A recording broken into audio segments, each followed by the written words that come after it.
With news cycles delivering reports of threats on endless repeat, our psyches tilt towards seeing, noticing, and interpreting many things negatively.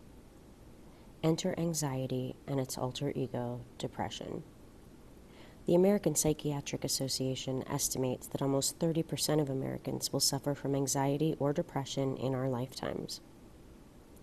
Our ability to deal with constant stressors is unexpectedly related to inflammation.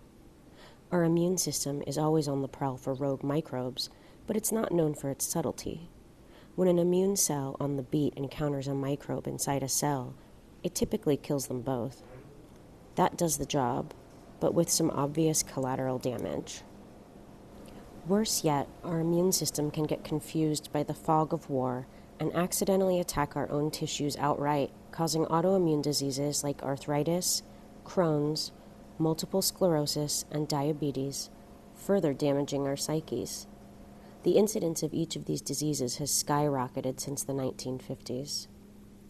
Our brain responds to inflammation with anxiety to get us agitated, or depression to keep us in bed.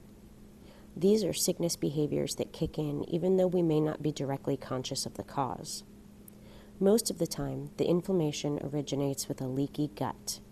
Our gut is full of microbes that help us digest our food and perform other vital functions, but if the cells of the gut lining are not bound tightly together, the microbes, along with all manner of other alien substances, leak through, and they can enter the bloodstream.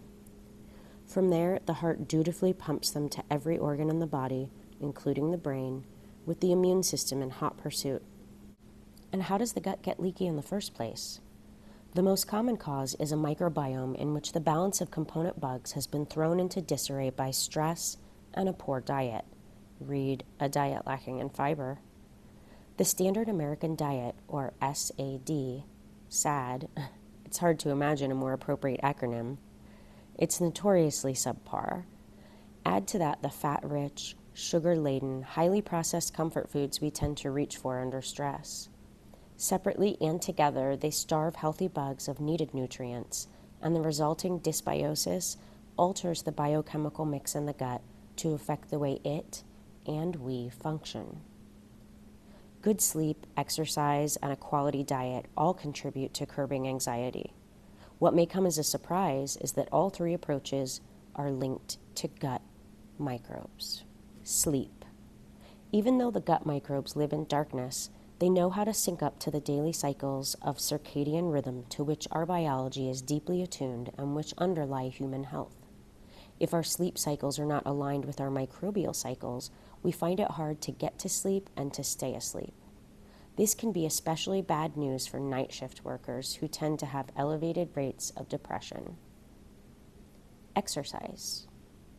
Exercise improves the cardiovascular system, but it also affects the balance of gut microbes, favoring species of bacteria that produce the short-chain fatty acid butyrate. Butyrate is an important biochemical that nourishes the gut lining to keep cells tightly packed, improves nerve growth in the brain, and tamps down inflammation.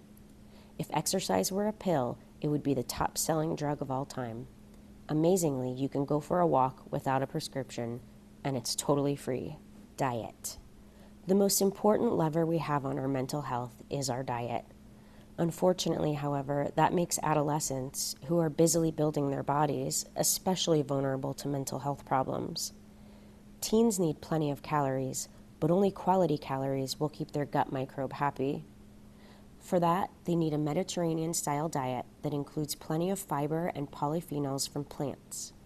These substances can't be digested by our own gut enzymes, but they're ambrosia to our microbes. Fiber may make you think of tree bark, but in fact, many fiber-rich foods, called prebiotics because they foster the growth of healthy bacteria, are delicious. They include berries, artichokes, onions, and beans. The Mediterranean diet also contains fish, which supplies omega-3 oils that are anti-inflammatory, and fermented foods in the form of yogurt, kefir, pickles, and olives. Ferments contain living microbes that create a healthy environment in the gut, boosting beneficial microbes and killing pathogens. These all help to strengthen resistance to stress and anxiety. Too often, teens have easier access to junk food than to other edibles, which establishes a pattern that continues into adulthood. There are many reasons that the standard American diet is bad, but the elimination of fiber is at the top of the list. Studies demonstrate a significant association between junk food and depression.